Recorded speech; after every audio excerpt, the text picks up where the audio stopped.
There's over 5,000 in the house here at Alberton Oval. They've cheered loudly, they've cheered proudly, because for the first time in the history of their footy club, their side has won an AFLW final. A 24-point win to the Power. What a performance.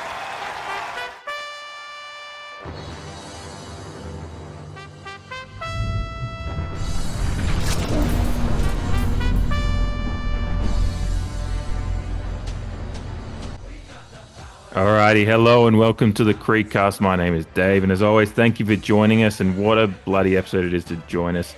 Her story in the making. These girls continue to make us immensely proud as we go to Alberton for our first ever final. And in a cracker of a match that I believe I've seen on AFLW socials, resulted in the biggest combined score in a finals match for the AFLW. An entertaining match that was back and forth a little bit, but ultimately dominated by your Port Adelaide Footy Club, running out 24-point winners, 11 goals 6, 72 to 7 goals 6, 48.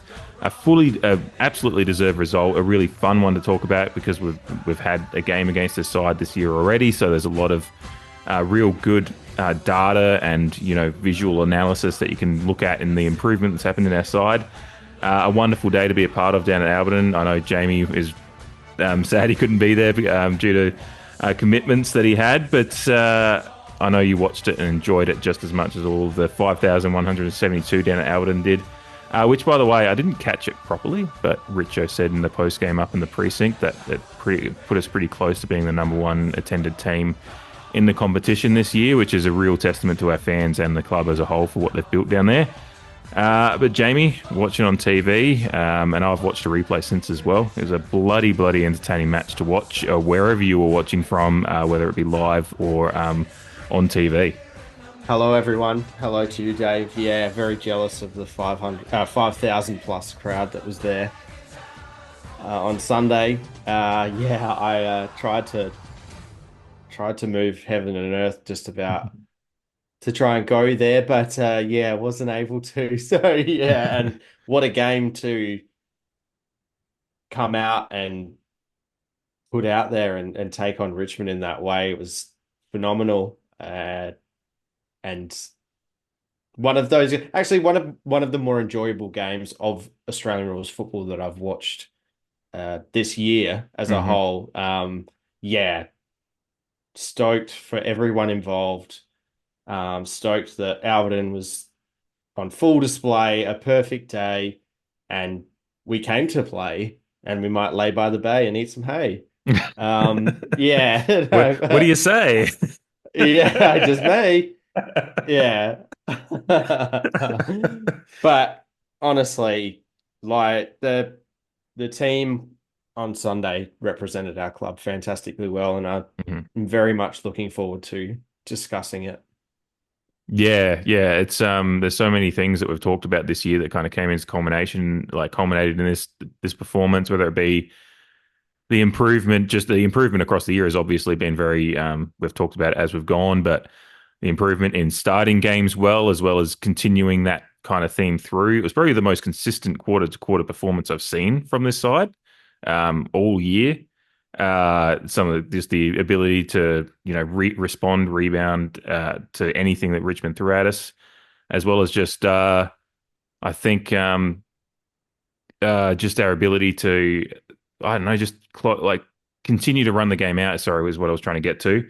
I heard a sound in the background, forgetting that I'd put washing on before, and I was like, "What the fuck is happening in my house?" It was like a helicopter landing outside. No, it's just my washing machine finishing off. Anyway, people can enjoy that just live reaction of me just wondering if my house is falling apart. But yeah, just the fact that we run our fitness, particularly on a day that was quite warm as well. I was sweating down there. The Pirate Life mid strengths were a very good hydration, but the girls, you could see they were obviously warm, and loved a couple of them getting around, like Popey, a former cricketer with the zinc on, Maria Maloney as well. Really good vibes in that. In their element. But they ran the game, running the game out and finishing quarters well. Obviously, those late goals and quarter to quarter were really, Kirsty Lambs in the last quarter really wasn't quite as important as the rest of them were, but Ella Bogue, who a minute before at the end of the second quarter was down the other end doing some defensive work, and then her ability to run Yeah, that's the exactly length of the right. field. Yeah. Mm. So just amazing all round. Just everything that we've built towards this season coming and now extending our finals run. We hope to push for finals at the start of the year. Yeah. And then we hope by pushing for finals, we maybe make it. But now to come out and have one of the more, a finals result that has, got AFL media buzzing about how good it was as a spectacle of a football game was just, as you said, one of the better football games, irrespective of gender that we've watched this year. And now, and it's pushed us into the second week of finals, which is an incredible thing and result out of our year to have such a promising finals performance in the record books and our season continuing.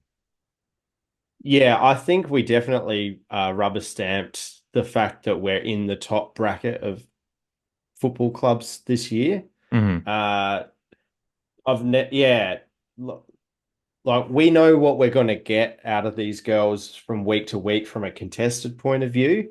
But I think the thing that epitomized how well we were going was some of the link up that from half back or from a wing that we were executing, whether it be by hand or foot. And then I noticed just as I was writing down some notes, I generally write down what stats we've won across the board, and bounces was actually a stat that it wasn't a lot throughout the game. There never is, but the fact that we won that stat, I think it was like 4-2 or something like that. But It was 6-3 again, according to my stats. So 6-3. Okay, which yeah, there you go. two of those were Gemma in one hit through the middle there, which is really nice to watch. Yeah, But that's right. Yeah, yeah.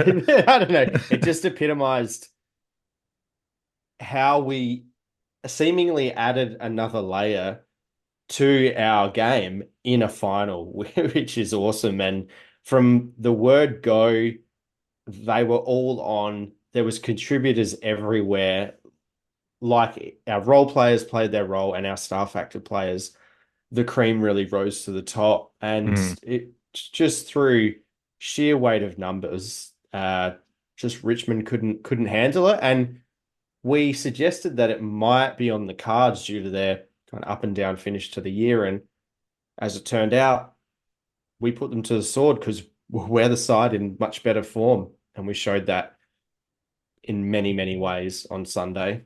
Yeah, yeah. But this was a Richmond side that in the previous week it had a pretty good fist of trying to make a home final for themselves in their game against Hawthorn. That ultimately they lost in the last quarter, but they did have a good crack at it for a fair distance in that game. So they still had found a battle, and they did battle. They threw. It kind of felt like a bit of a heavyweight fight where there's one team that's clearly just in better form on the day, but they're going to throw a few jabs and get a few in and try to see if they can rattle us a little bit.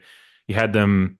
We get away at the end of the first quarter with a couple and great, Julia Teakle, good to see her back and right in the thick of things. Absolutely. I know even I said last week, I think when we were previewing, I was like, I don't know if I feel like it's too soon for her based on but she looked, obviously the knee was strapped, but she looked ready to go and she was getting up the ground, taking some marks as well. So, yeah. And like I even mentioned that before she had her injury, she was kind of dropping off in a goal kicking sense. But what she clearly showed on Sunday was the domino effect of her purely just being on the field. What it allows Saint and Houghton to do up the field, and then the evening out of attention from defenders that the three of them get. But not only that, like easily forgot how accurate and how far that Julia Teakle can actually kick. She's got a great leg on her, and she showed that particularly with her first goal. Obviously, the second one was a great piece of play that she was a bit closer to, but yeah, just watching some of our girls handle the ball the way that you're supposed to and getting maximum effect off of their kicking. Again, like she's been out of the side for a number of weeks now, and yeah, it was on the cards that she might have missed the first week, but yeah, she hardly skipped a beat and just wanted to, like, I was just watching the game back and she kicked fantastically well, and having another one of those type of people on the field again, it just adds it adds fortune in our favor. Mhm. Um, Especially as they continue to grow in their skill set, and a lot of them yeah, are I mean, fairly 22 under 22 nominee as yeah. well. Julia Teakle, that is, Hmm. in conjunction with the two forwards who aren't both of them a whole generation ahead of her. Like Houghton obviously is. She's been around for quite a number of years for a long Hmm. part of the AFLW, but then Ash Saint is in the middle. So it's a nice progression of forwards in age and sets us up well for the future. And all have a very points of difference that they Mm, provide in the game as well. Like, yeah. um, yeah, we'll talk about the forwards in a second. I just wanted to finish off on just talking about the ability to bounce back from everything Richmond threw at us, because then they Yeah. came with goals in the second quarter.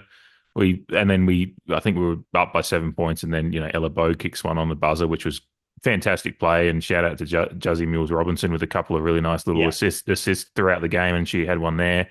And a great finish by Bogue as well, who's one Yeah. It of was just many a that. footballer's goal. Yeah, it was, It was wasn't a it? Yeah, nice it's just piece of play. Yeah. yeah, nice shape And to it it's as well. curved in. Yeah. Yeah. Yeah. Yeah. Um, Mint. as you know, from our vantage point, you can tell it would have been a nice view from it, because we could you Oh, could kind of just yeah. watch it Yeah. from And there. because you're fighting the wind at that end, as we well know. Mm. Yeah. Old Port Adelaide fans have been to Alberton many, many times. Just be like, well, yeah, of course. But Yeah. yeah, obviously, finding it out for the first time this year, and yeah, it would have been, yeah, Mm. fantastic. Mm. Yeah. But then, that kind of, I felt like, okay, we got a little break at halftime. But then Richmond came out and, a couple of minutes into the second half, they've kicked a couple of goals, kicked a couple of points, and suddenly they've got a lead. But in my stats here, I've got that they led for 2 minutes and 7 seconds of the game. So that's how quickly we bounced back. Yeah, And watching the replay back, I looked at what the time was on the clock once we'd suddenly got ourselves up by 11 points, and it was still halfway through the third quarter. So they'd thrown there a real punch after half time. And then, mm, but by halfway through the third quarter, we've got ourselves out to almost a 2 goal buffer again, and yeah, never relented from there. We got out to 3 goals, and then it kind of, bounced, fluctuated between 2, 3, and then eventually 4 goals as it finished up. But yeah, just the ability then it was never any panic throughout the crowd. Like in the crowd, there's obviously a little bit of noise of frustration when they did kick, because Richmond did just get out the back. It was classic, almost the AFL men's side thing, just a few out the back, mm, because they do have some good players in that. Like when Conti got off, but she was held a bit better in this game as well. Obviously, yeah, particularly early. Mm. yeah, yeah, and that helps set the tone, and like as a quite a stark contrast to the previous hit out against them, Oh, in which yeah, they. we had so many people set the tone, in my Mm, opinion, in various ways and to varying degrees. yeah. What was it? I wrote it down, like Piper Windows tackling, Oh my. Sachi Simon in the half back line, Yeah. Levicki as a chop out for Schultz. Obviously, our top liners came to play. Saint Yeah. was all over the ground, like so many people. Foley was on song, just from the get go, I and mentioned they to you really set it up. off air, Tegan Jermax Yeah, tackle on the wing boundary, like right on the boundary. Did you say it was Yasir that she tackled in yes, there? it was. Yeah, Yeah, yeah, yeah. Everyone, I think that watched the game will remember. It's just Yasir kind of takes the ball and turns to go, but Jermax just closed the space so quickly, and yeah, stand up tackles her like a brick wall. And Jermac doesn't look. yeah, yeah. Jermac's not like a bulky player. She just took her Nah, down, and the she's crowd doesn't. unrelenting though, Yeah, which is a theme it was a across noise the of side. affirmation from the crowd, and one of those noises, because that was right in front of me, Right in front of me. and I let out just a guttural "get the fuck in," and I had the person turn around next to me, not like angrily, but just kind of like, where the fuck did that come from? Because I was probably, I was Oh. standing there on my own, so I was cheering or whatever, but I was probably mostly like on the quiet end of things, maybe, but that just escaped me because I was so passionately excited about just that kind of play, which just kind of Oh epitomized yeah. it was but that wasn't an isolated moment. We were just our pressure was incredible all game. It's not like Richmond didn't try to match it. The numbers, as far as tackles and contested possessions go, we won those stats, but it wasn't a blowout. It's just we were just better. Like in the margins and in those areas, we were either, we were actually not just marginally better, we were just better. That's Yeah. not to discount Richmond's efforts at all. We just were better on the day, which is what is one of the more pleasing aspects of it. You texted me about the forward thing, I think, when you were watching the game, about how we've talked about it this year, about Yeah. it'll be really, really, it's going to be a really, really good game when we get Teakle. Well, I think we even actually, it probably might have been when Teakle was out, we're just saying like if Gemma and Ash can kick like three Ash. three each Yeah. or something like that, but when you have Ash kick three, Gemma kick two, Teakle kick two, it was exactly as we hoped it would be, wasn't it? Yeah, amazing. Yeah. And when we were at our lower ebbs of the season, we were talking about how we're just not able at that stage well, we weren't able at that stage to bring our best players into the game up forward. Mm, Um, and yeah, although Gemma and Ash had the ability to come up the ground uh, with a bit more freedom, yeah, we just showed how good it can look when we get the three phases of transition like to a T. It was awesome. mm, And yeah, like we've gone in from the final round of the minor round, kicking 7 goals 1, and then we kick 11 goals 6 on Sunday. So we're in good form across a lot of facets of the game, and there's still some room for improvement. And you would hope that we haven't saved our best for the first week of finals, but we've won 7 in a row. So, you know, there's no reason why it can't keep going.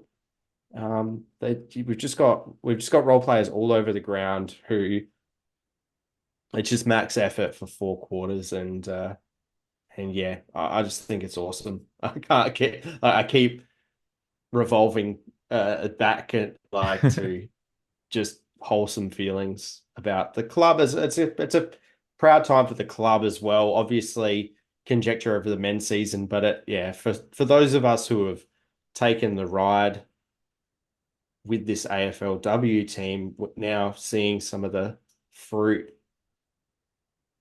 of that hard work, persistence, and yeah, interest by us fans. mm. Yeah, it's really pleasing having watched this side in those first couple of seasons and watch them just learn to play football together, essentially. And even like I said, I took a video on the day of just the celebrations. Just managed to catch Lauren Arnell celebrating as well, and you could see how Yeah, happy and passionate she was. And like for her and the club as a whole, like everyone's kind of learnt to grow together, and it's still such a young club and a young side.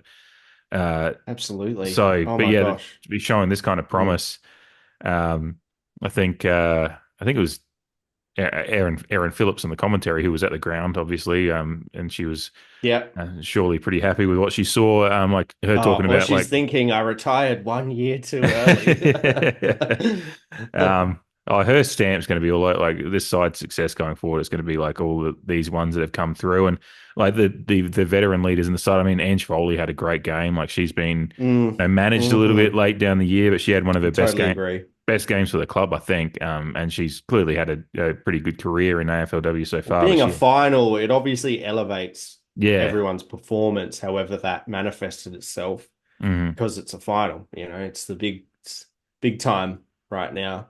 So yeah. yeah, Her and O'Day kind of off that in that half, like off that half back and up the field, kind of just their ability to, and then Borg yeah, yeah. obviously, and shout out to Borg Borg, and Jermac, yeah, like yeah, Popey in like yeah, all in their own ways. Like that marked, Sachi Syme has really yeah, come into that little small defender type role quite well. It's interesting that she started the season in the guts and had a best on ground performance for us mhm. round 1. And yeah, she's been managed, and then she's kind of been repurposed in our back line, and she's got guts. So yeah, like go through each line, and I just want to pay credit to all of them Yeah.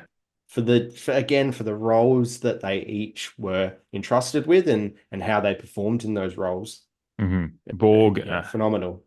Borg had one of the best marks I've seen her take in the. I think it was in the second quarter. She kind of just bodies her defender. It wasn't like overhead or anything. Strong. It just body chest mark around the just a really and there was a lot of our marking there's still some drops, but in the game we evened it up a lot more in this Some game. real open. Like we could have actually won by 5 goals because Houghton dropped a sitter with like a minute left to go, or maybe under a minute to go, Mhm. about 30 meters out. With the wind, we were against the wind, but on the right pocket where It would have been it's more beneficial. Yeah. yeah. Um, the stats, it was really pleasing to read across the board because I know we've talked about Oh, at times so this good. year when we've been winning games, it's been just by less possession. We actually possess the ball more, contested possessions, uh, disposal efficiency 65%, inside 50s 40 to 31. Just every like it Say was it louder. inside fit. No. But it's just really play, and I mean, we talked about this. I've talked about our last loss actually on the season was against Richmond back a couple of months ago, which is a really Yeah. interesting kind of flashpoint to look And back we at. were And buoyed by it, even yeah, though it was a yeah, loss. we took a lot of positives out of it, and I think we've built on that across. I think I'd wonder talking to the group where they found, and I wonder if what their review of that match was, because I'm sure they looked at that and said, "There's a lot of good stuff here," and this is Richmond at the Oh time. yeah. I think we're almost top four, and obviously remained Yeah, they in the. were. They remained right up there until these last couple of weeks where we jumped them. So, um, that's what's really pleasing is the disposal. Like we improved I mean, especially looking back to the GWS game, was a little bit of a tight one and very lucky to get out of it with a win. And it's even makes that last gasp epic finish even more impressive that we've gone on to Mm. have such an impressive home final that we earned through that, last minute Gemma Houghton goal. Um, but it makes it even more impressive that we've kind of taken all those learnings from the season and just packaged it up for this perfect finals performance. And that's a credit to the coaching staff as well. Again, like just shout out to them, Nell and her Yeah, crew, and absolutely. what they've done this season has just been so pleasing. Especially, not wanting to harp on the men's side too much, but as you mentioned before, the vibes have been different on that side. So it is really nice to Yeah. just to enjoy the growth of a team and see the fruits of that labor brought out there. Speaking of the midfield dominance was a real key part of it as well, particularly in the both center clearance and stoppage was really key in winning the game. Yeah. Matilda I think she had a very good game. She had a few turnovers and a few clangers like here and there, but overall, like a really good game. Um, and I think we've just normalized her being so great that you'd probably notice them a bit more, maybe. Um, Yeah, that's and exactly and right. that's what I When try you're to around be. the ball that often. Yeah, and when you play, you try to play like a midfielder while you're like, you know, The 200%. tallest Yeah. person on the field. Yeah. She's, there was a few moments where she just went to take a kick and just kicked it straight in. I was just like, just gotta, she does that a little bit. And it's just like, you'll figure that one out because you're 19. Shout out to her, Borg, and Sinead Goody being named in the All Australian 42, by the way. Yeah. Uh, Huge effort. Not wanting to say anyone should miss out, certainly not Port Adelaide players, but surprised Darrick wasn't in there because I think she had another great Yeah, game. That was absolutely. the I one was that, thinking that too. because Because I think, she'll easily win our best and fairest yeah, and the coveted Creedcast award. But yeah, yeah, yeah. But I also think about the men's season, and there's so many good midfielders yeah. that don't get a look in. So it has to be a similar thing. They can only pick so many, but yeah, not to make Incredible the for squad Goody. though. Oh, because even in a second team, I'm probably still picking Dowrick. Like Yeah. just influence on a game And she's had the is fairly nice yeah, stat line in this one too. So, yeah. she I mean, did. Yeah, very close to having a goal to add that stat line too. I love the fact that she just at least once a game pops into that, kind of gets a snap from a contest in Mm. the forward 50, and like she just missed this one, but she's a threat to score one every week, it seems. It's something that she'll begin to do regularly in the next Yeah, couple of years, I think. yeah, Actually kick, yeah, yeah, consistent goals. yeah. Wanted to shout out. I wasn't sure if Olivia Levicki would hold her spot once Tika was coming back as Neither did well, I. but Yeah, I I had think her out. yeah. But she did, and I think she provided a handy chop out for Matilda. She took a few. Caitlin Wenland's goal, I'm pretty sure, came from a Levicki hit out, like that Yeah. forward 50 stoppage, Yeah, it and was. Yeah, and, Levicki had 2 goal assists as well. yeah, and then I'm not she sure if he hit out counts, but it's a stat in its own right. So, yeah, like a I'd handball hope so. counts as so. Yeah. I Either mean, I'd hope so. way, I it's mean, two we or we three. know it was so because Yeah, what I mean, yeah, watching the exactly. yeah, an incredible goal by Wenland, but and just incredible crummer is very Super goal. yeah. Again, It's another Robbie. small forwards standard. Yeah, It's like bread and Robbie butter Gray off goal. Paddy Ryder or Sean Burgoyne off of Brendan Lade Yeah, kind of stuff. Like just a Lave, really, yeah.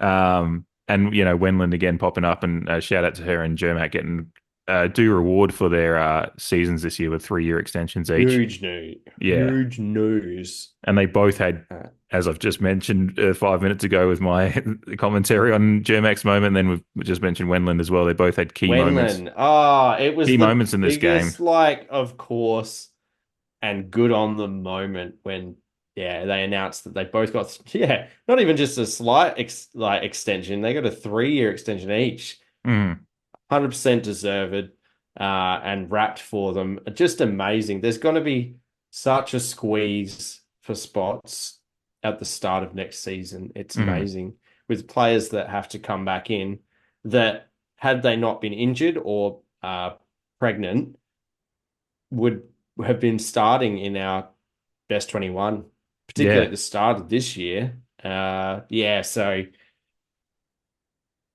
great list management, great recruitment. Wendland and Jermac have just fitted in seamlessly to our program.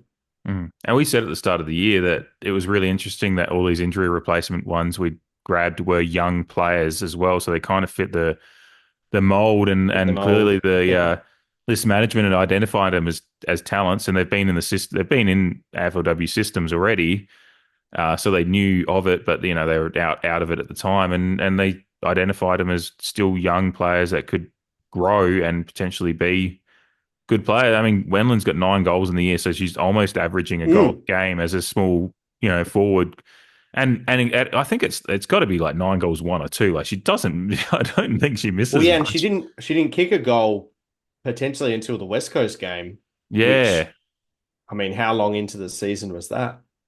hey, that was I think that was the first win of, was that the first win of our run? no, because we beat Carlton the week after Carlton, we that's right. lost. Yeah, Yeah. it might have been the week after Carlton though. So that's 5 weeks in. So So she's kicked um, 9 goals I in feel like about she. half a season, Yeah, I feel like she might have snagged one earlier on, maybe. potentially. But yeah, it's. Yeah. I mean, there was a couple of games that we didn't score too many, so early on. So yeah, but incredible, and she's just her eye for goals is incredible. Like Yeah. that snap Superb. snap off the Levicki tap was the left foot around the body, like and she looked confident, like she just took it and ran and Mm. knew exactly what she was going to do, and kind of I had identified the space before the ruck contest had happened and made the run. And it's very reminiscent of some of our favorite, again, it's the Robbie Gray off Paddy Yeah. Ryder, like identifying that run right away. And those kind of plays are iconic in our history. It's just one of those for the women's team, which is great. So I loved that goal. And there was some great goals in this game again.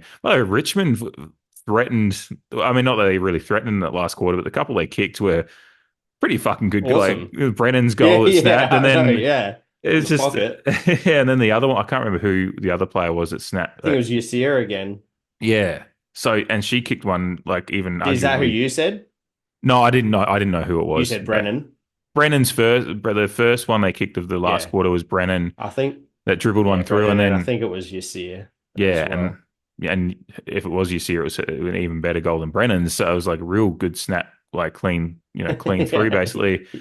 So they were Yeah. kicking some great goals to keep themselves in the contest. But yeah, when we've got like, Bogue after the siren, before the siren, Ashley Saint just kind of grabbing one under contact and duress and rolling it through. Gemma Houghton doing just Gemma Houghton things again with that one over, like, Oh, yeah. um, yeah, which came off of One Julia over her Tim. shoulder. Yeah, but Yeah. the first goal of the game, that was, Oh, yeah, set the great tone. forwards goal. Yeah. Yeah. And it really is becoming Gemma's pocket down there.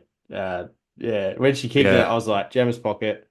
Yeah. She's kicked a few nice goals from that pocket now. So, Yeah. There you you know, go. Yeah. No, I'm happy to name it that. Yeah. Yeah. yeah, let's get a sign going. The Yeah. AFC. Got it. Um, I'm trying to think of anything else in particular on the game. While I look through my notes, have you got anything in particular you wanted to bring up about the game? Any notes? Um, I mean, we touched on it just before, but I just wanted to make a note of Levicki's, not only her game, Mm, but for the player that we've mentioned a few times, who's just been the kind of plug-in because Teagle's out and it's created a shift from week to week. And um, I think, and yeah, she was a great fold for Schultz on Sunday, and mm, she's taken the time to build into the season, but also work on her, particularly her ruck craft. And I was impressed with her aggression against GWS when she was the first ruck, and I thought she brought a lot of that again. On top mm, of her work improving around the ground, she even spent a bit of time plus oneing down back as well at stages. And but yeah, I mentioned she's got a couple of goal assists to her name, and uh, for that person who doesn't have or so we thought, or didn't have a position cemented, as it turned out, for the first week of finals with a pretty full list to pick from, she found her way. Well, she didn't find her way in. She stayed in the side, and yeah. I just again, an unnatural pathway that I mm. mentioned. I think it was last week, coming from NBL one. It was, I said WNBL, but Aaron Phillips mentioned that on the during the commentary. Mm. Yeah, so I was watching the game, and I just wanted to pay her credit for you kicking the door down in terms of keeping your spot in the side when you're what most people, whether it be tool forward or ruck, you're not necessarily getting picked first, but you've made yourself uh, not expendable, which is a credit to her. Yeah, yeah. I mean, she had 14 hitouts, which is a fair percentage. Close, like, I mean, Schultz only had the 20, not only, but it's just like actually she did chop her out fairly well, and to a good extent, like a good performance in when she had took the hitouts. I think we had 35 total, so I think Saint probably had one in there as well, if I'm guessing correctly. Oh Putting yeah, you putting the would math think so. together, Yeah. yeah, I think yeah, Saint still gets in there, but yeah, and even just her winning the free kick for that goal was just putting her body in the right position and getting getting the contact. So that's what you've got to do if you're one on one and Yeah, you're the yeah. big I and don't you're know the what the 50 was paid for. I think it was because they did kick the ball away. Like there was a fair Yeah. whoever it was that gave away the free kind of ran on, grabbed the ball and kicked it away when it was quite clear. I was immediately there was me and a few others around our area shouting 50 because we could see that they. I didn't think it was going to get paid because often they let that they depending on how loud the whistle is. I don't know. It's just like but then when they did pay it, so I don't know. Same with Kirsty Lambs at the end. I don't know exactly what it was paid for. I think the commentary said, "Oh, was there a bit of chatter?" I don't know, but Yeah. But 'cause- my brother Aaron and I, g'day Aaron, gift bag is in the mail, by the way. Um, yeah, we've had this like hierarchy of most satisfying events in a football game, and Mm, obviously a goal is up number one. Like everyone loves a goal. mm, When it comes to your side, this is, and then I think that the next best is when you get a 50. like everyone just gets around to 50 because Mhm. you're always begging for it and they don't come that often. And then, yeah, when the umpire just swings that arm in your favor, you're just like, yeah, it's almost, yeah, it's, Even yeah. But hey, love what? to go through the hierarchy of, yeah, most Yeah, satisfying events in a football game. But yeah, the 50s doesn't matter. They've been paid. I don't care what it's for. Just bring them up. we should do like a fantasy draft episode sometime. Just have our and just draft them and just figure out what ridiculous ones we can get to once we get to the lower tier. Yeah, yeah. Um, Because not only is it a free kick, which is satisfying, it's a aesthetic, 50. You just get yeah. all that. Yeah, finally. Especially because there's often like probably 5 or 6 moments in a game where you think you should get a 50 and you don't, and then often you'll get one and you'll be like, "What the fuck was that for?" that might Yeah, be but the you just, that yeah, might be you the got a beer sub. in one hand. You're swinging the arm too. Yeah, It's great. It's yeah. awesome. Saying just going have that you cunt, and you have no idea why if the 50's there, but you're just like, yeah, I'm into it. Yeah. But yeah, the Vicky, yeah, I mean, she finished. It was right out in front. She took the goal. She took the kick from a fair distance away, despite the fact that the Yeah. one stand in the mark was, but she just slotted it through fine, so it was fine. But I was kind of when I Good watched it, passion in the celebration too. Just yeah, loving it. yeah. Teakle had some good celebrations. Caitlin Wendland knows how to celebrate a goal, by the way. Just rolling back to Wendland for a Mm. second, she really gets after it after the celebration, which I Yeah. think Oh, I with the think crowd there, like, oh, it just would have pumped them up so far, so yeah. much. But It'll shout be, out to the yeah. crowd, by the way. It was a really good crowd, really good energy down there. And as I said off the top, I don't know exactly. Again, Yeah, yeah. I didn't hear it properly, but yeah, it sounds like we've got one of the better crowds in the entire competition, if not the I've best. So Yeah, yeah, yeah. I haven't like seen a chart or something like that, but I know it's definitely been alluded to. Uh, and it was the highest crowd of the first week of finals as mhm. well. So, Yeah. Oh, by the way, you know, if anyone listening has one of those, a few of those badges spare that they were giving away, because I got there too late, um, yeah. which I blame my Oregon Ducks because they won comfortably in the end, but they kind of had a slow start. So I was going to watch the first quarter and be like, oh, hopefully they're up by 2 touchdowns at least at the end of the first quarter, and they weren't, and they left it right until the end of the second quarter to get up by 10 plus on Maryland. So I left a little bit later than I was expecting to. I was still going to comfortably. I got to the ground like 40 minutes before the game. Like I wasn't worried about that, but yeah, the badges were popular apparently. So and good on them. Like that's a great thing to get people in the ground early, get them having a few more beers. It'll helps the club out and whatnot. So Yeah. yeah, but yeah, no, it was a great energy. Like I said, did I can't remember if I texted you saying that our usual parking spots were Yeah, they were gone. taken. Yeah, Yeah, so yeah. I had an extra Yeah, not five so minutes. secret. Yeah, secret car parks. Yeah. So yeah, I had an extra 5 minutes on my walk. Just had to park a little bit closer to like the other end of that park that's kind of near where we park. So yeah. Yeah. So that was great I'm though. I thought that sorry. I'm sorry that you had to go through that. I know. Real first world problems. Kind of got to walk further. An Um, extra 5 minutes. I actually enjoyed it though because it was just because you could feel the atmosphere because there was obviously a lot of people doing the same thing as me, like looking for a park, and there's just you kind of have that community sport thing of flooding towards the ground, and the noise is getting bigger because you can hear the drums of the people, like the Yeah. flags and drummers that are outside the ground before each game, and there was just a real nice kind of aspect to it, like walking through the park and going, getting close to Alberton. The whole community history spirit aspect of going to Alberton was just a part of that. So I loved it. And yeah, once you got into the ground, it was just really, really, really evidently more full than earlier in the year for a few games I've been to, which we still got good crowds at those early games, but just that extra an extra 3,000 being in there and a lot of them being in there 40, 50 minutes to an hour before the game was really good. So, yeah, a big pat on the back to everyone that, made their way down there Yeah. and got around them because Yeah. it's the kind of stuff that we need to. This team's on the right, is on a real trajectory now, and they clearly respond to. They enjoy it. You can tell that they love playing in front of a crowd, and that energy.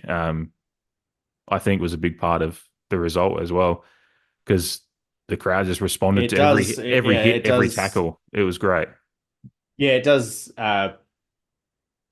ring true with our last elimination final against Richmond. Yeah. From a men's perspective, it's just, yeah, just crowd, energy, perfect day, just intensity from the team itself. Yeah, there's a lot of parallels. But with the crowd and us being one of the bigger pullers of attendance, we obviously have the new grandstand drafted up and it's in the Hmm. works kind of it's to replace where the bowls lawn is at the moment, but then that's also being rebuilt kind of a bit further down. Have you seen the I designs haven't seen of the the new designs. grandstand? No, I haven't. No, Oh, it's pretty cool. You should check it out. But yeah, there's a grandstand going next to the Williams family stand. mm, Um, and I think, yeah, the Bowls Club is going to shift around a little bit more so that they still have that, again, community, like just, yeah, that awesome nature of Alberton. I love how the yeah. Lawn Bowls Club has Well, real estate. Like, yeah, and it's a part of it, like it's, because they were advertising. I think you could do barefoot bowls on Sunday and watch the game if you wanted yeah, to as well, which is yeah. um, something I might consider Yeah, at and it's some like if point. you're a Yeah, Bowls Club member, you get like a great vantage point. Oh yeah, well, yeah, you just get yeah, it's just awesome. But yeah, the new grandstand's obviously going in was my point. hmm, And if our team keeps going in this manner, I have no doubt that we'll start filling them up more and more and more, and then that new grandstand will be probably come at the perfect time. But I know that there's obviously the want to have double headers if we're bringing the AFLW season forward to blend in with the men's season a bit more. And I get that being a double header can potentially expose AFLW games to 18,000 people of like the crowd that's coming in early for the main event, which is hmm, the men's game, whenever that may be.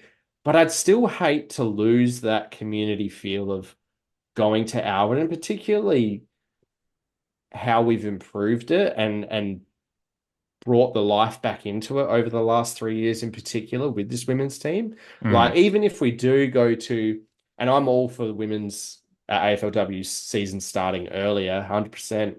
And I like the idea of double headers, but yeah, my preference would still be to have some sprinkled in at Alberton, Hmm. because yeah, it's just again, it's our soul, it's our heartland, it's an awesome vibe, and when it's predominantly Port Adelaide supporters there cheering on their team, and the team responds like you said, yeah, I'd really hate to lose that.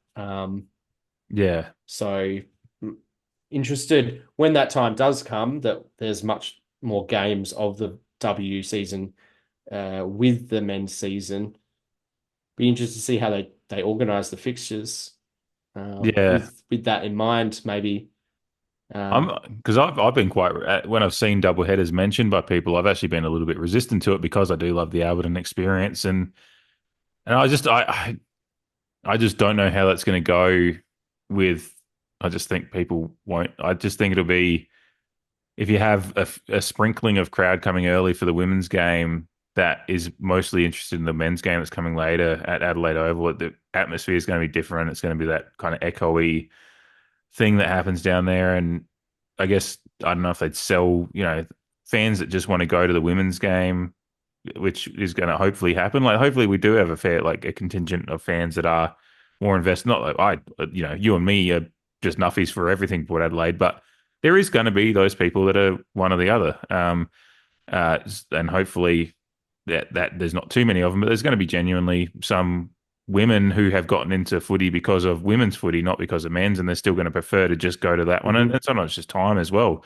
Not everyone has 7 or 8 hours to dedicate to this in Yeah, Adelaide Oval. So it turns yeah, a nominal day out into a big day out. yeah. And so if you're doing that every home game, it would be interesting. So I like the idea of what you said. If you're going to do some double headers, because yeah, we do want to see the women's season expanded to be more fair as far as just a proper fixture goes. hmm Um, and we want to see it. more match up with the men's season a little bit, just as far as just for the ease, and the women deserve to play, women's footy. What is a winter game at the right time of year more so. Mm. Not that the weather's been Especially too while bad, but like yeah. leagues like SANFLW are going as well, so that the fringe players can actually play football Mm. when they're not picked for the first team. Yeah, Um, yeah. I mean, yeah, that's yeah, That's that's a a whole, whole yeah. episode on its own. But yeah, yeah, just brought up Alberton and it, yeah, we're both in agreement that yeah, it would be sad if yeah they they just go all in on the kind of double header thing, and Yeah. Alberton in particular gets kind of the dregs a little bit, but. Yeah, because we've In seen, saying that, it's not going to happen immediately. So, like, they are extending the season next year by one game, I believe, and I think another game the year after. So it's going to be, unless there's a huge upswing in popularity and they just pull on a huge lever, yeah, we're still going to get a lot of good sessions in at Alberton, yeah, which is amazing. I'm very excited for, because it's a very easy spot to go down. As I said, parking, even if you have to walk a few minutes more, it's a very easy spot to get down there and park. It's just a cheaper day out. Not that the ladies deserve to be the cheap ones, but it is just as far as not parking in the middle of the city. It's Spending your cheaper, it's quicker spending your money at the from club a, also feels good. So, yeah, like there yeah, is yeah, that. yeah, There is 100%. so I'd assume the club would be a little bit resistant to the idea too, because I mean they've put their money into developing Alberton, obviously for the the men's side as a training center as well, but for the women, and upgrading and refitting the all the women's facilities in under the Williams stand. It's like, yeah, they've put all that time and effort into making, and the lights and everything, so you can have nighttime footy down there as well, Night which games, obviously yeah. goes for the Sandful reserves as well. But Which um, isn't actually like sorry, it's a credit to us because not every club has a ground where they can play night games in the mhm, AFLW. Uh, that's why you've got, I think it was North Melbourne playing games at Winton Oval, and yeah, some other Melbourne teams sharing Icon Park. Yeah, mm, so yeah, yeah, having what is, and they're playing on a ground that, again, we've talked about a lot. It's our home for last 140 plus years at Alberton. So not many women's clubs around the competition get to kind of say that they're kind of really entwined and woven into the fabric of the history of the club, which is really cool. And um, yeah, it's just a really, really point of pride every time I go down there to watch them down there. It's and they're writing their own really nice early chapter in the history books for themselves down there, and to win the first final down there. By the way, wrapping back to the game, and I've only just thought of it. Gemma Houghton just deciding to just kick first goals in key moments in Port Adelaide women's history. yeah, oh yeah, yeah.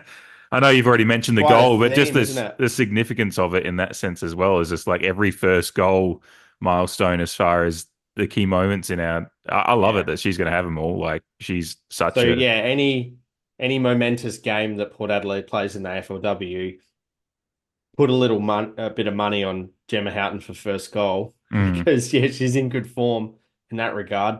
I wish I thought of it before. Like, well, as soon as she kicked it, I was just like, "Oh fuck, she's done that thing again where she kicks the first goal in a key first Yeah. game." Yeah, and I was just like, yeah. And as you said, it was a great finish as well and a great goal, and it set the tone for the day, which was a fantastic day that I think we've gotten through pretty well. Did you have any? I guess one more note just in general gameplay. I think we've kind of gone through it a little bit, but I just thought it was interesting because it was mentioned in the commentary about uh, Richmond being a good forward half side, like they like to get it in there and get repeat entries and things like that. And one of the things that we've talked about, and you did bring it up a little bit before, but I just like as a team effort thing, I'd like to bring it up again.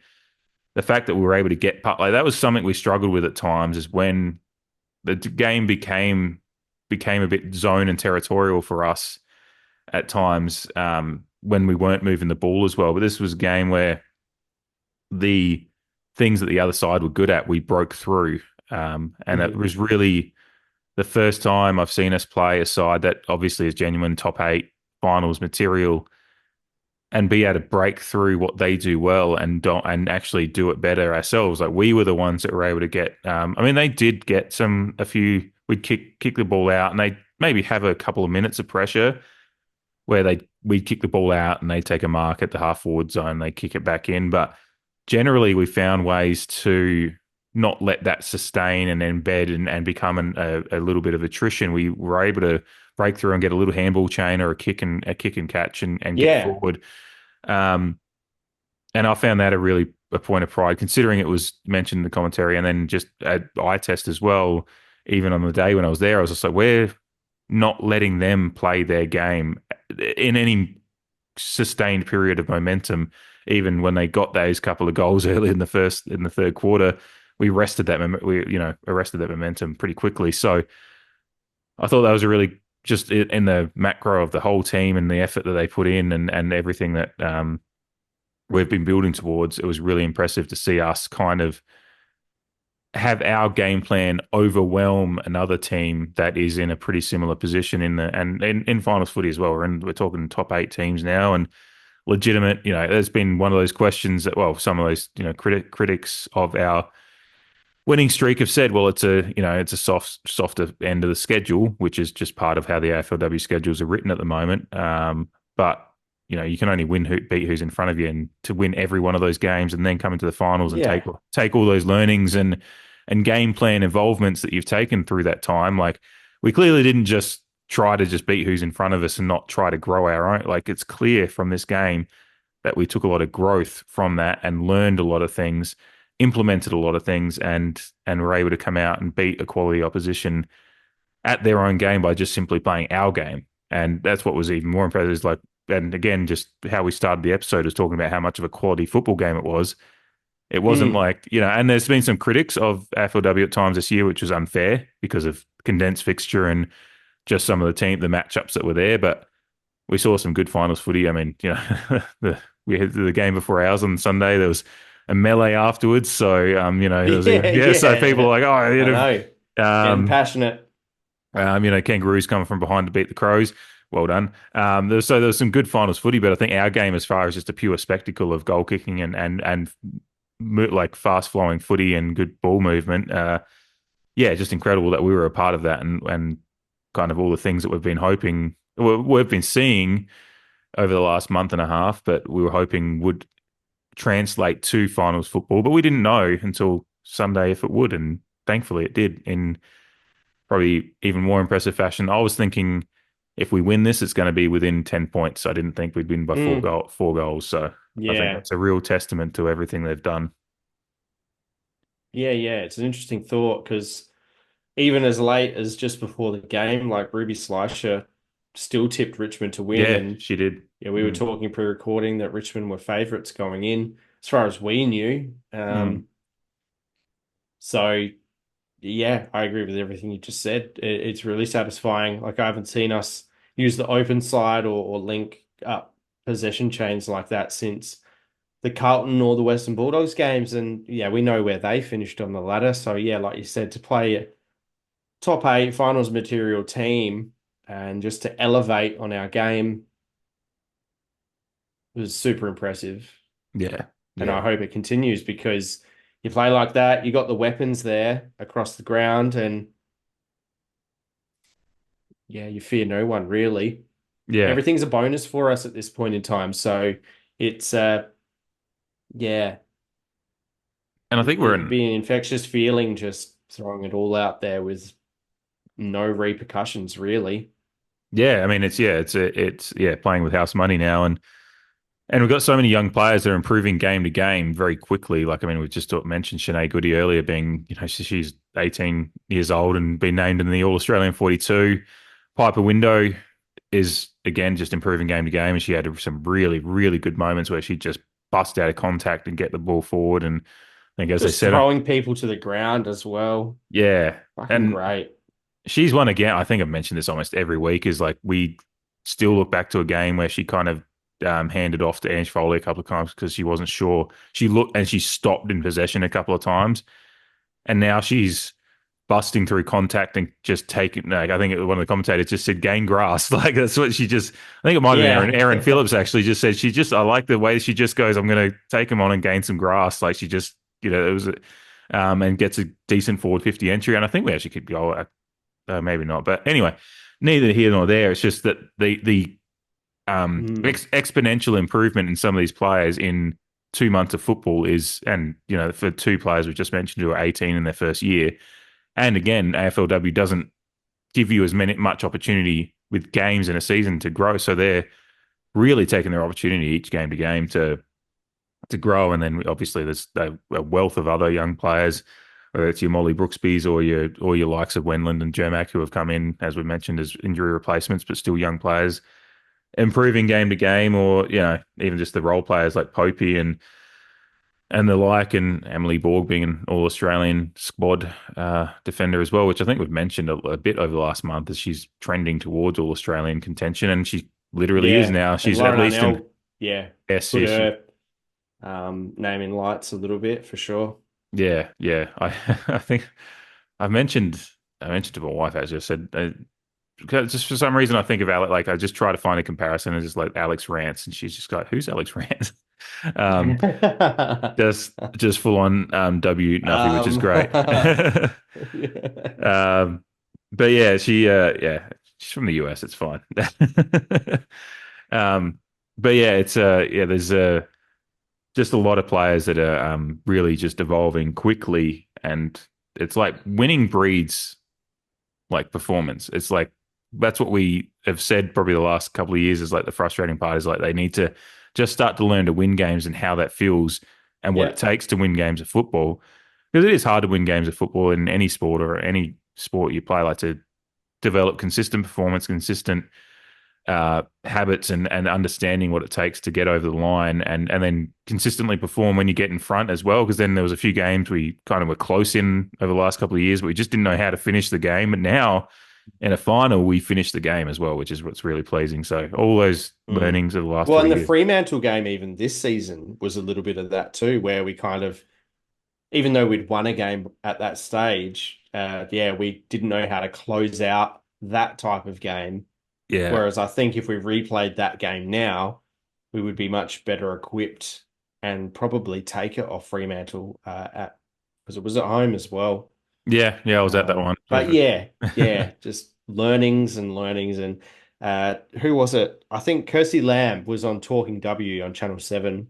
Mm-hmm. And she was talking about how, like, no matter how young some of these girls are, their appetite for improvement and learning about how they can get better and how they can contribute to a win is second to none, let alone the more mature players who obviously have that instilled in them already. Like it's all, top down and bottom up, really, in that regard. Everyone's just locked in on how they can improve, quite clearly paying dividends at the moment. And everyone's on the same page, clearly, which is an awesome thing to watch from the sidelines.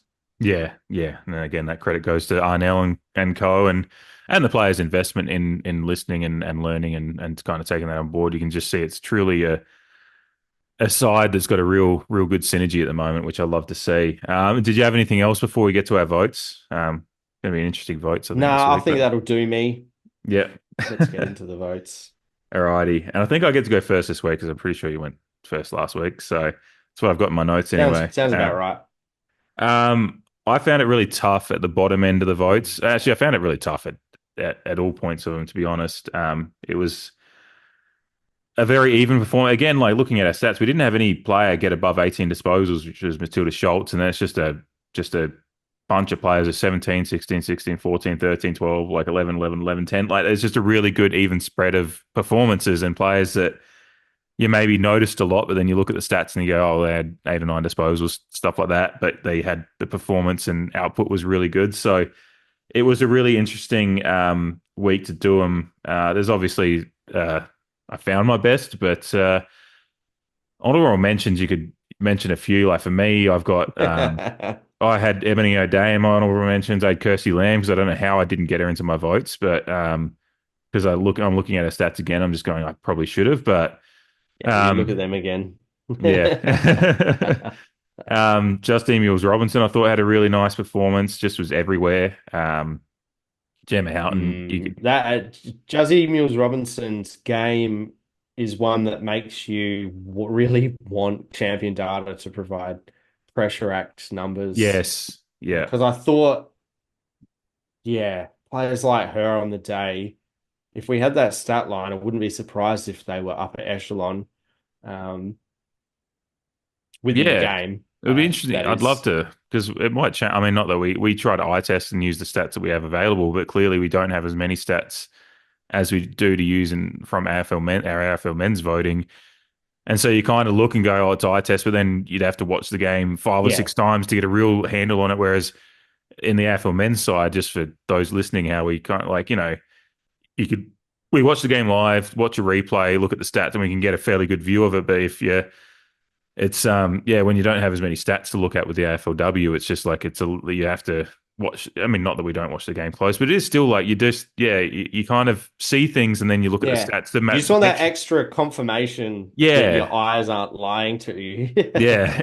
It's like because you and I during the year we were like Connor Rosie's doing better than what a lot of people are giving in credit for. So you and I started looking at those some of the pressure act Yeah, stats and some of the tackle stats to back up what we thought we were seeing, and it did. Like he was often yeah, up there in tackles and pressure acts, and people were saying he was soft, and we were like, well, no, these stats are telling you he's not. But so, yeah, yeah. so yeah, it's kind of like we knew what we were seeing, we thought, but then we were getting the bias of confirmation from the stats.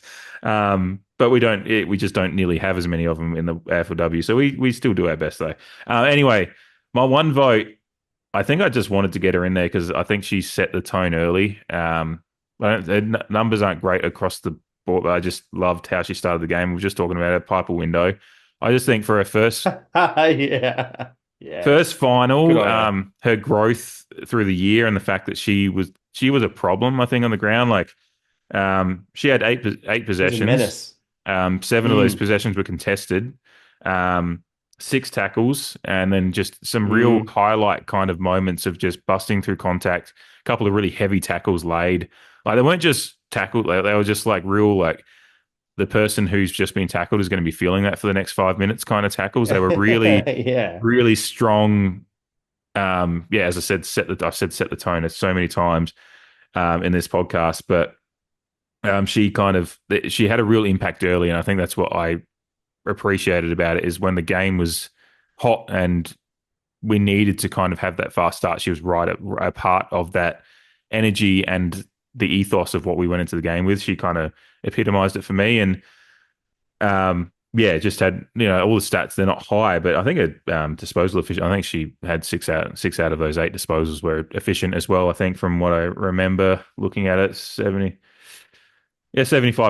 So yeah, so she made good use of There it. you She go. had three clearances in there as well. So not like She's getting outstanding some good numbers. center time, which, yeah, it's awesome. Yeah, I mean, like you It's going to said, hold her in good stead. I think when you mentioned Sachi Sign being switched around, I think that's like partly why Sachi's been moved around a bit, is because they're getting these young ones as they're growing into the season, they're getting little bit more of that time. And not that Sachi's pretty young still as well, but Yeah, um, absolutely. yeah, we've got a good. We're suddenly not wanting for some talented grunt and class as well in the middle. There's real Mm. good points of difference between some different players. So yeah, had to get Piper in for a vote, and I've probably really been quite cruel to a couple of players I gave honorable mentions to, but she just something about her impact for me watching live. I noticed her early, like repeatedly, so it stuck in my mind since I was there. My two votes I gave to Ange Foley. I said earlier it was I think almost one of the best games in our colours considering the occasion because she's played a lot of good games for us in the last couple of years since she's been here as one of our inaugural players, but there was a lot of losses and um, but this game she had 14 disposals, 92% efficiency, 6 rebound Mm. 50s. Which led the team, seven intercept possessions, which led the team, 4 marks, which was tied with Goody, and I think Teakle had 4 marks as well. So I'm just looking down. Yeah, Teakle, Goody, and Ange Foley all had 4 marks each for the game, which combined yeah, equal led the team. So yeah, Foley she just did exactly what her role required, which was experience as well, kind of in the back line. There's some good experience in that back line now. Like Emily Borg, despite being young, has been there since the start as She's well. only 19. So It's she's feels experienced ridiculous. just because she's been there since the start. But She yeah, plays with yeah, general like confidence yeah, beyond her years for sure. yeah. But yeah, Ange Foley had to get in there because I think she led from the front, from the back, if that makes sense, and yeah, really just had a performance which just epitomised why she's been such a class player throughout her career in the AFLW, and why she was a real good important player to get in that inaugural signing period era, whatever you want to call it. And she's a big part of why this team is where it's at now. Got Matilda Schultz with my 3. I think she was probably a whisker away, or just a few more just highlight moments away from maybe moving herself up the board as well. But I think she led our disposals. 15 of those were contested. She's in amongst everything. She just has to, the opposition has to be accountable for her. Like, I think I mentioned earlier to you about her, a couple of her kicks just, getting smothered or whatever. But the fact that the opposition has to throw 2 or 3 players at any one time, if she's got the ball, are having to go to her, and it opens up space for everyone else. So, and she's generally good enough with her second efforts and third efforts to she had a couple of those for moments. Things like that. Generally takes it out, shoves an arm out, gets a handball, a second handball or a second kick away. To emphasize, what you just said, and then because she's surrounded by players, all of a sudden we've got 3 players on the outside. Yeah, so if you can get a handball out to a runner around or something like that, and yeah, it's generally like she's involved in so much, and she had 8 clearances, which I think led the team as well. So just an incredible, and like I said, it's incredible that it's so normalized already that this kind of level of performance is just like, she'd done a bit more, she would have gone up the board, but like it's just like 3 votes is for a 19-year-old that's still learning a craft is pretty damn good. I have flip-flopped with this a lot. My 5 and 4, I really struggled with it, but I've gone with Saint at 4. I had her in my best for a while, and it's one of those ones where both, I think, deserve to be equal best, but one's got to, for the purpose of the votes, one's got to drop. And Saint had the 16 disposals at 62%. She had 6 contested, 5 score involvement, which, 3 goals, but she was up and down the field as well. Like her just her accountability to be, she'd pop up in the half-back line to contesting the ball as well, which I really appreciate. Her engine, and there's a lot of players with good engines in this team, but the 3 goals, and just she was the best forward of the day, and some good, and not typical big forward goals, because she's crumbing them and kicking them, like that kind of stuff. So a couple from the square, good contested mark. For that last one, I kind of had to watch it a couple of times just to be like, did she mark that, or like did it just kind of like full bounce? Like the defender's masking, like, what am I actually seeing here? But yeah, genuine contested mark. At the ground, I had no idea what had happened, because it was just like everyone all of a sudden, the umpy's putting the 2 fingers out. It was one of those ones the crowd's kind of like done that noise of where what, and then but you can hear the noise starting at that, and you can see them celebrating as well, and it's just like, oh, okay, we scored. It's like, she's great, but I had Saint initially as my best, but then once I watched the game back, and just Dowrick had one of those games where she's just never doesn't get mentioned a lot, and I think it's epitomised by the fact that she's not in the All Australian 42, but she had 17 disposals, 11 contested, running at 70%. She had 7 tackles, 7 clearances, which is 6 at the stoppage, which is really, really key to the game being won. I think we scored 24 points plus on Richmond out of stoppage, which was the end margin as well. So kind of that was a key area of winning the game. And she had 7 score involvements as well, and despite not actually registering a goal herself. So she just a lot of sevens there as well. 70%, 17 disposals, 7. 70%, 7 tackles, 7 clearances, 7 score involvements, and just like a lot of those were either close to leading the team or leading the team. So just across the Yeah. board, her stat line just got it done for me as best on for me. I said Saint was there initially, but just once I looked at the stat line, watched the game again, and I'm just a big Abby Darrick stan as well anyway. So Oh, maybe a yeah. little bit of a Yeah. bias there, but Hard I not to be. yeah, but I do take that away when I'm doing the votes. But yeah, once I looked at those numbers, I just thought she's had a hand in everything, and clearly, I mean, her and Schultz being back is why this game was bet. Like, we struggled last week without those two. Mm, Still got the results yeah. because we've got a lot of players that are coming in, but we clearly are a class better and won this game comfortably because those two were back. But yeah, Yeah. Darrick best on for me.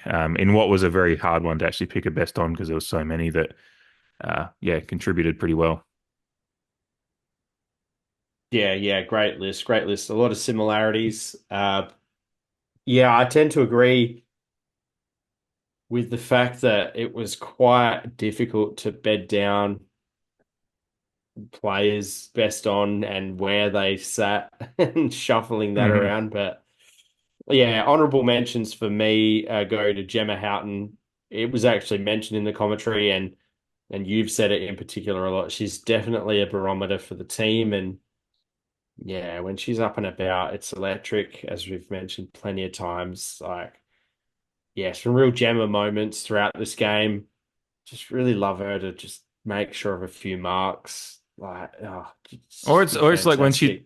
when she did take that mark and then she just wheeled around. It's just like Yeah, I love yeah. this and I also hate this because I feel like that's just like such a Gemma thing. Like she takes the mark and just doesn't even Yeah, she like just take your time.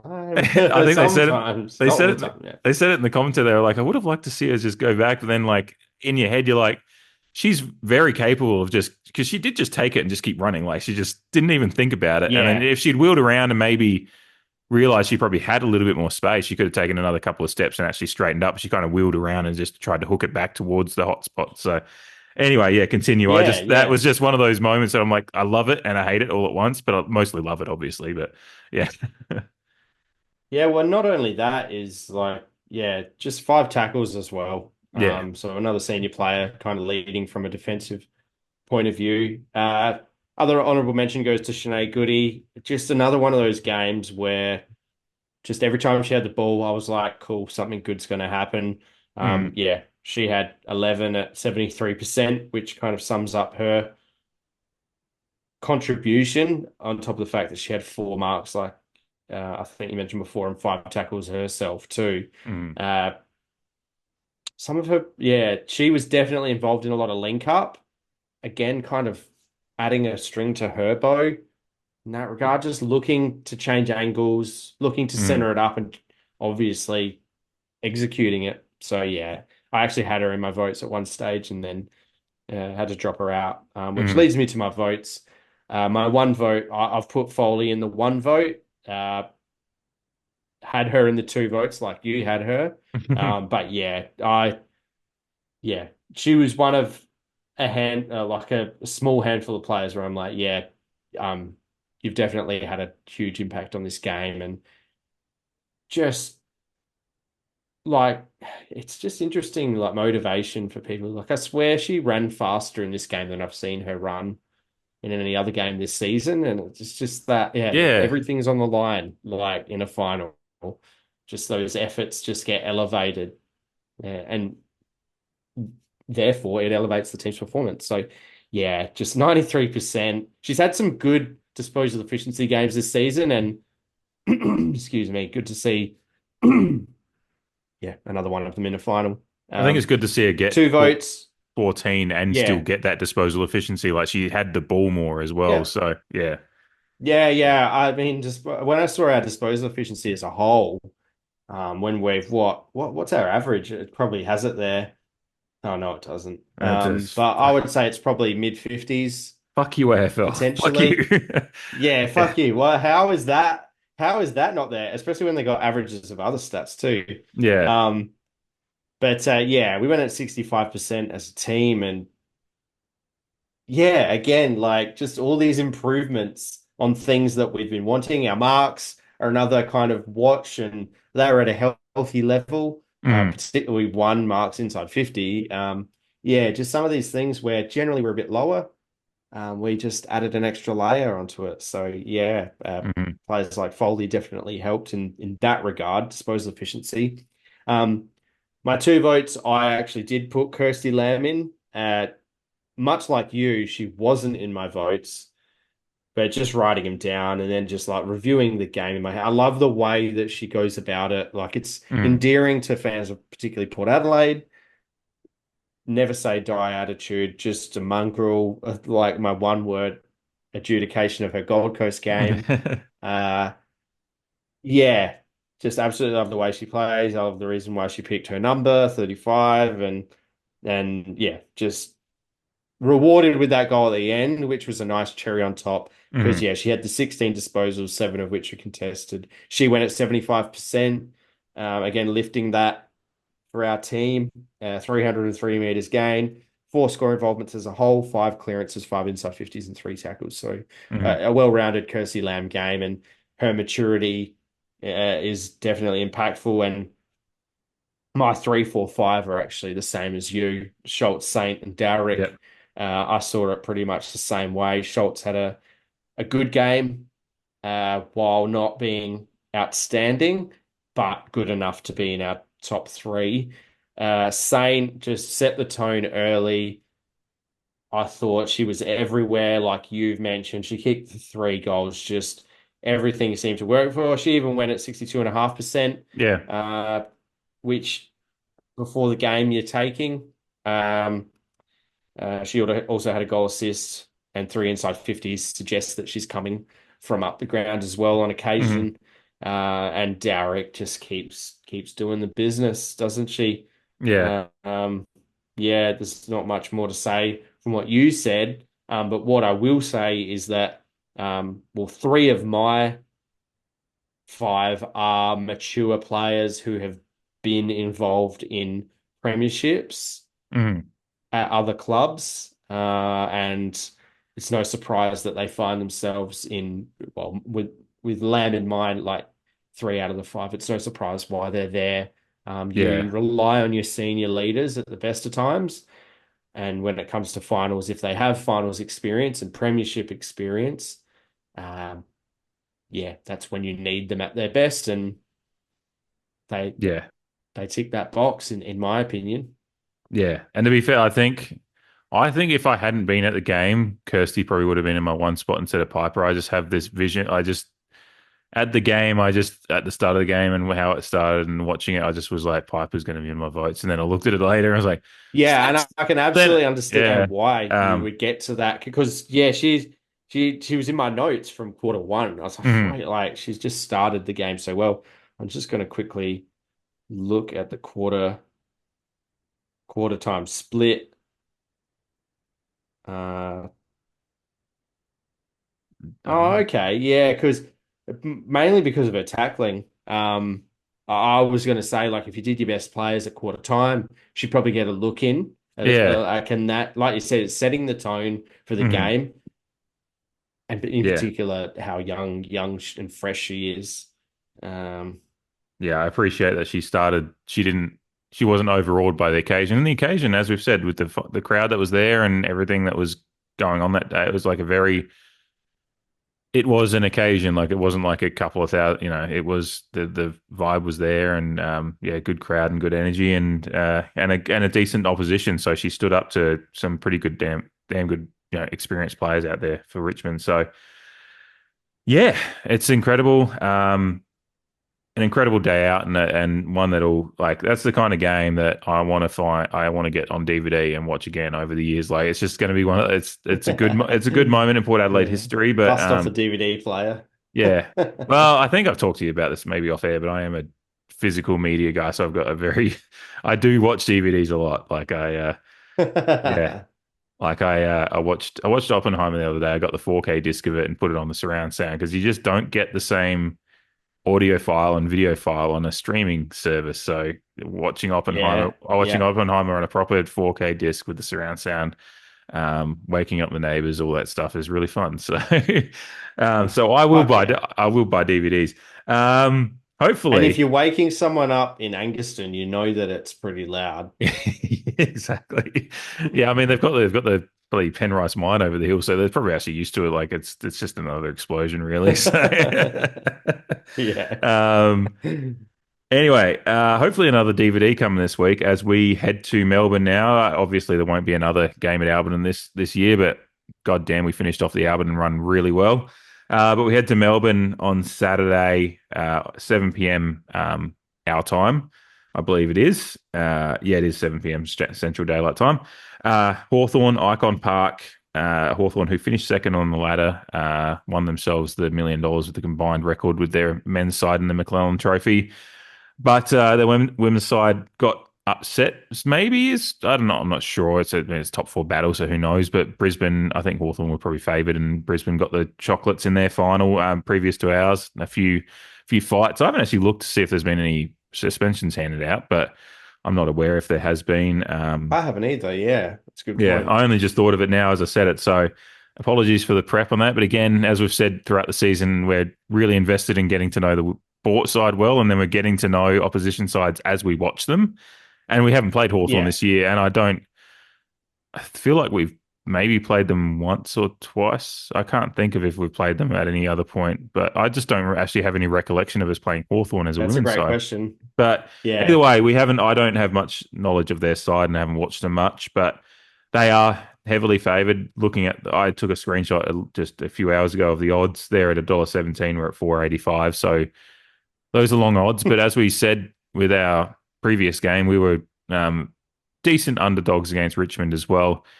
And I genuinely do wonder how much the betting markets, it's always about how much time and investment they put into knowing the game. And but clearly Hawthorn are favoured. And then where the market tells them, Yeah, like, where the money's being put. exactly. So I mean, it's pretty good value if you ask me. Yeah. I might put a yeah. sneaker. I think I might put a sneaky, just small one on there just for fun. Because if it comes off, then Ride the wave to the max. Yeah, exactly. Interesting. I said this to you off air because I had to double check it with a couple of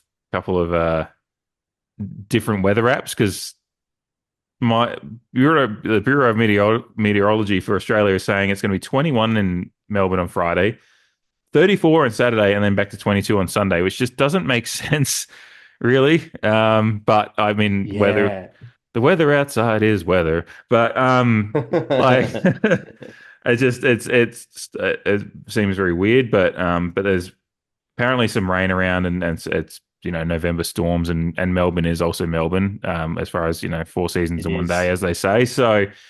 And it is a 7 p.m. day, so hopefully at 7 p.m. game. So hopefully there won't be much of that heat hanging around by that time. But could be if there's been some rain around or coming, then it could be a little bit muggy. But as our girls have kind of shown, whether it be the Gold Coast game, which was up in reasonably decent temperatures up there, or again back at home just on the weekend with the warm day. Yeah. Actually, the last couple of weeks have been warm, at warm sunny conditions. They've shown and across the back half of the season, their engines are really good, and they can run out games and stamina and fitness and all those things, and ability to withstand conditions has been quite a success so far in running out games. So the issue of conditions doesn't bother me.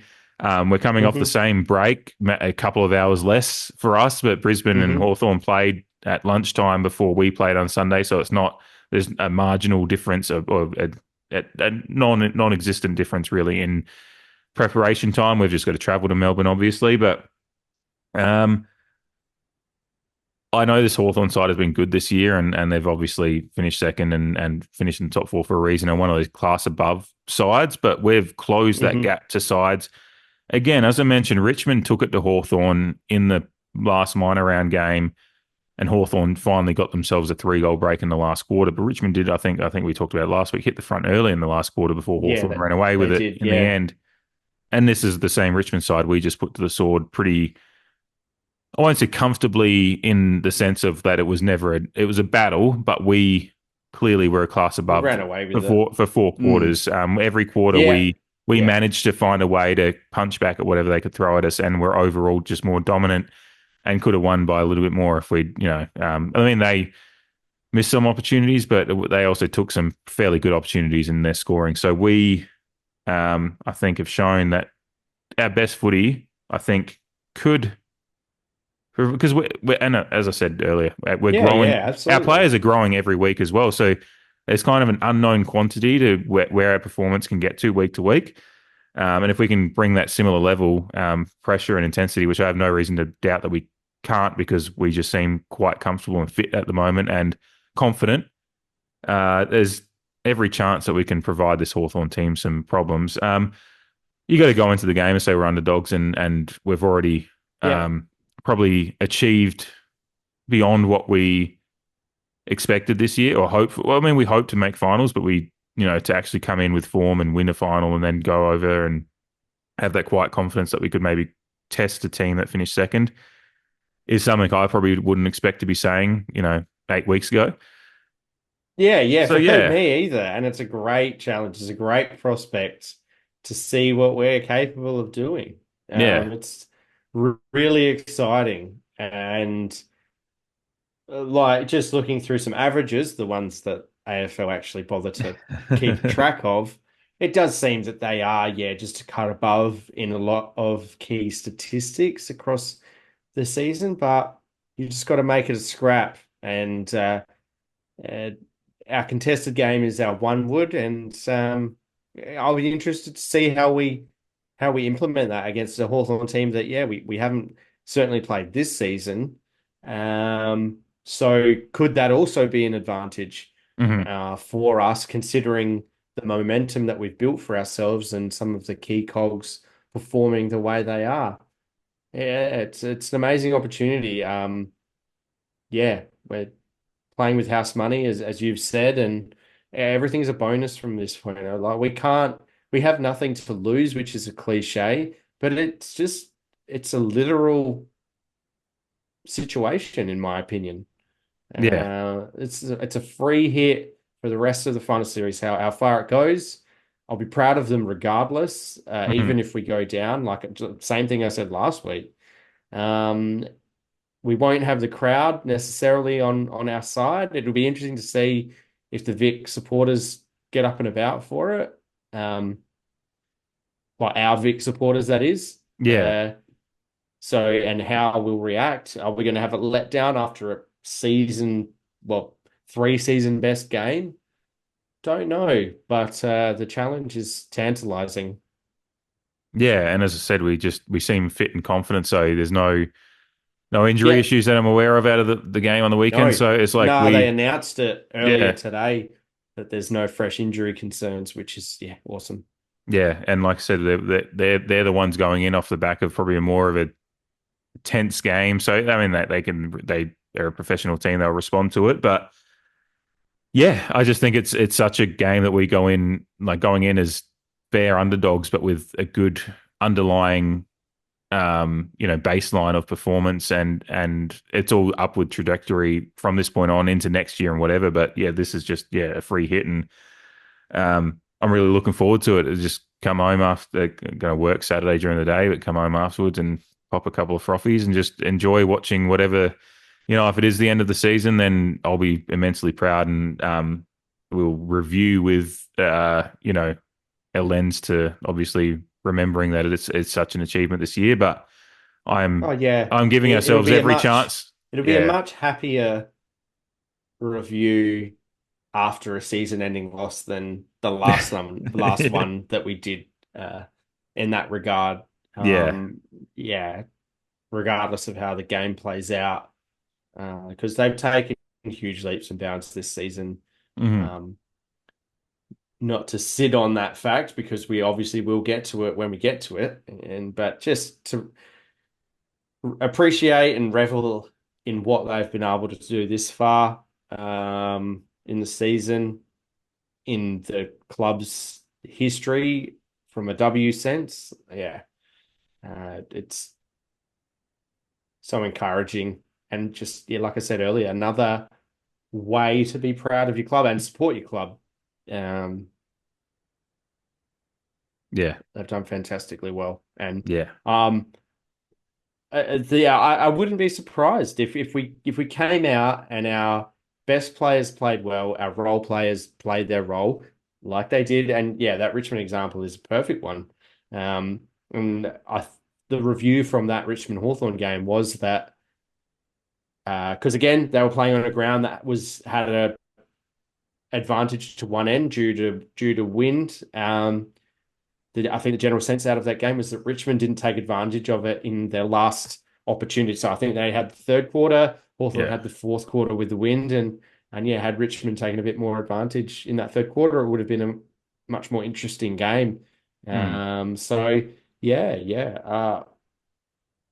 I think I might, be on my own from a parenting sense, but it also means that I'll have the TV to myself. So yeah, I'll be tuning in for sure. Yeah, no, I can't wait. Waiting And with bated breath until then. yeah, absolutely. Can't wait to just watch these ladies go about it once again this season. It's been an incredible pleasure to watch them just perform the way they have and grow as a team and find that genuine belief that they can now be a side to be worried about in the AFLW landscape, which is probably what we wanted by the end of this year was to actually be just involved in that spectrum, and we're going to finish. We're going to be in the top third of the competition no matter what at the end of this year because we're in the top six now for the rest of the year. So Yeah, that's a great place to be, and if we can hold that now, like maybe go into next year and hold that as a baseline. I know one of the YouTube comments from last week was saying, "Oh, it's a worry because then we'll get the fixture will be a little bit tougher on us next year." But we have to get to that point at some point. So you want that. You yeah, absolutely. That's a good thing. yeah, absolutely. To finish, actually, I just thought of this because I was thinking of that YouTube comment.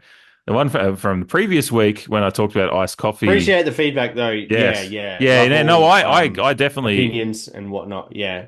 It's definitely a warranted opinion to Because it bring. is true. Yeah, we will get a harder draw. But from my perspective, um, yeah, But the whole be the best, beat the best kind of thing, and I think we're up to it, yeah, it with could another be. preseason under our belt. It could be one of those things that when we finally made finals in 1999 in the men's side. We dropped down again in the year 2000 and finished 14th or something like that. But then we popped back up and we're in the top four for the next 5 years.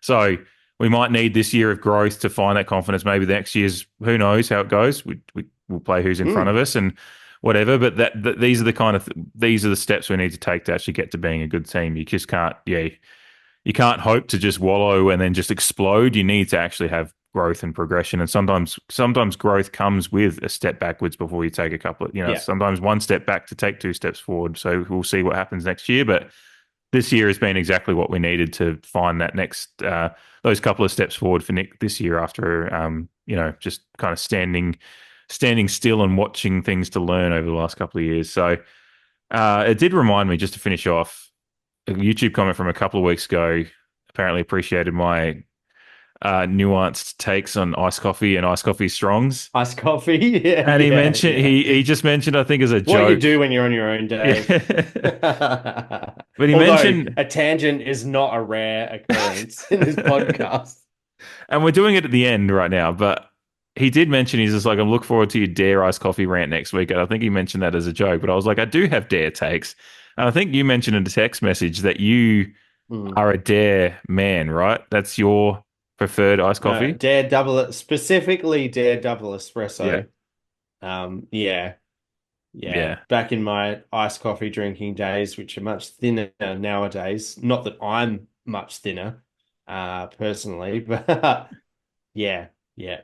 Yeah. Do a Dare double espresso for sure. Used to get the 700 mil. Like, I don't know what I was thinking. I used to Just do a the same with cold this. iced coffee. Just an ice cold iced coffee is fucking yeah, I used to think it was nectar of the gods. And like I still think it's delicious. It's more like a conscious decision Yeah. to try and not abuse myself. But yeah.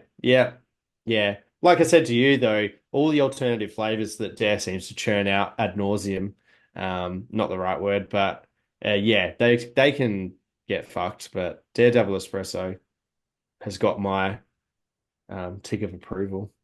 Yeah, it's interesting seeing the triple espressos come out, and then I think I've seen some insane contraption that's that's got I don't know if it's quadruple or something, but it was like there's some ones up there that have like four coffee beans on the label or something like that. I'm just like, Yeah, yeah, a bit too. I mean, like I cold like, pressed or something like yeah, that. I don't know. I my dare takes is that dare double espresso is generally my backup if I go to an OTR, and because often the iced coffee strongs can get run out of any particular servo around South Australia as people. Servo, yeah. And you Yeah, walk in and you're like, yeah, yeah. damn, of course. I always go because there's always like three rows of the regular iced coffee just untouched there, and then the iced coffee strong rows that are like too deep or too wide, so less product than the regular iced coffee are empty. And I'm like, why? And this is like 7 years into ice, or maybe a decade into iced coffee strongs now being a thing. Like, how have you not figured out that you need to actually have this as the majority quantity? And because it seems like that's the one that It's just gets run probably out. it's probably a term in their agreement with Farmers Union Maybe. that they have to have three lines of OG facing up in their merchandising. That's the only way. That's It the only doesn't thing work. It I doesn't can work for think me of. Like, when it's got the big sign up there saying two for 6.99, and I yeah. can't fucking buy them. So yeah, that's my second my Rest in peace to tradie toilets, South Australia wide. yeah. That's why when I buy the two for 6.99, they last me 2 days generally. I used to drink them in one day, and then yeah, Oh yeah, that's what I mean. Yeah, I used I to get got, but 700 ml iced coffee and just slam it, and then you get you yeah, get what a you get fucking north of idiot. 30, and the toilet starts really needing to be in close proximity when you've had two. I'm like, You learn where all the public toilets are and all the servos are, just like in case you're on the road, you know where to duck in. I remember my dad talking about he was driving with one of his friends once, like 20 years ago, and he'd had a nice coffee, and they were on Port Wakefield Road, like out north of Port Wakefield, not in the city, but like, and his Yeah. friend just increasingly on the accelerator, and to the point that he's probably speeding quite significantly. And Dad's just like, "What's going on?" And he's just like, "I need to fucking get to Port Wakefield," because he was like, he drank this iced coffee and realized he needs to get there quick. And he told me this Yeah. story when I was a young man that used to just suck him back and be fine. And then he's just like, yeah, at some point it's going to start hitting you. And then, yeah, I got to 30 and I was like, oh, I get it now. This is Port why this. Wakefield, the pit stop utopia of a road trip to the York Peninsula or the mid north. Yeah, absolutely. Just such a yeah, unique part of South Australia. It's just a Mm, town full of service stations it is, yeah. and bakeries. Everything a South Australian traveller wants really is Yeah, and what would gasoline be and stocked pastries. in both of those is Farmers Union iced coffee. Yeah, and dares, to be 100%. fair. I just find Yeah. there's more of a tradesman-like quality to the flavor of Farmers Union than there is Dare. Like Dare's got, and this isn't meant to be insulting you, but there's a little bit of just just city flavor to a Dare, whereas Yeah, fuck yeah. Farmers Union's 100%. Farmers Union's got a salt of Yeah. the earth tradie flavor to the I'm back not end of the shying away strong. from that. So for Ash that commented, there's my dare takes. I don't think it was actually more of a rant. I G'day, actually Ash. don't mind it. But I just far prefer Farmers Union Strongs. But that's just um Yeah, but probably toffee espresso, toffee nut espresso. oh, I like a hazelnut latte from a cafe yeah, occasionally, that's a but proper coffee. yeah, But any of throwing those flavors, the kind of up and down of the strength, I can kind of that's take it as it comes, you know. yeah, It's the additions to it, like yeah, even mocha, like fuck off, like yeah, yeah. I've tried Brazil them here nut and there. Yep. espresso. Yeah, bubblegum espresso. I'm sure they've thought about it. But yeah, those can all just whatever. Yeah. It's just Lion Nathan, who I believe own both of the iced coffee companies that we're talking about. I think it's just a way for them to take up shelf space, all those fucking extra flavors. But It is. Yeah. um, I'd wonder how much stock they throw off out of that eventually of those limited edition ones. yeah, Yeah. a Because lot. yeah, I can't imagine too many people. I can imagine people trying them once and going straight back to their double espressos and whatnot, because that's just Yeah, what's going to happen. yeah, Yeah. 100%. It's the biggest weird drink that ever came out that should have worked for me, but well, I actually didn't think it was going to work for me. Was remember when Coke dabbled in some weird flavors and there was like coffee flavored Coke? Yeah, Took yeah. one sip of that and was like, this is probably should have been expected. This is bad It's and interesting terrible. though because yeah, they had Coke raspberry and coffee Coke, Mm. and all it would take is for you to add vodka to both of them, and you would have a VCR or a Black Russian. Oh, Um, I and like that. I'm just sitting back at that point in time, going, Coke, have you kind of concocted a way for people to just get a cheap Cheap cocktail. cocktail in Yeah. them with the addition of some white spirit? Yeah, because they did come out at similar times. I know what you're talking about, Yeah, but they were. yeah, And because the then, coffee Coke was bold. yeah. Is a probably but um, yeah, Yeah. beverage cast. Yeah, just a Where you good. going? Welcome to the beverage cast. My name is Dave. Anyway, we should wrap it up anyway. Great review to be a part of to talk about some Her Story again, and long may it continue this weekend, which we look forward to it. So that's about it from me. Khan the Lady Pear, Khan Iced Coffee Strongs. Iced coffee strong, dare, double espresso, whatever your proclivities are, go to the Lady Pear on Saturday night.